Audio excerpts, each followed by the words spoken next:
and you'll feel the aircraft now making a little flare, 140 knots, touching down, and then you'll feel the brakes. The brakes are now coming on, so there go the brakes, ground spoilers, deceleration.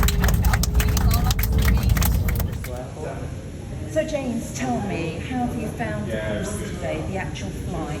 Amazing, it's not as bad as it seems. Honestly, I haven't flown for 16 years.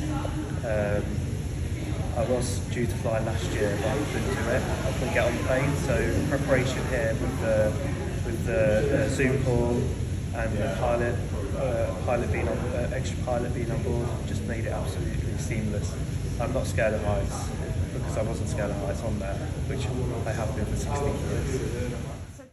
So what I was trying to say there is I've been scared of heights for nearly 20 years, and when you get on a plane, as I did on this plane, it's not really heights, because you feel like you're a building floating through the sky.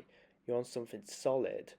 So for those scared of heights, and I know what it's like, trust me, it's a different type of heights to being in a building.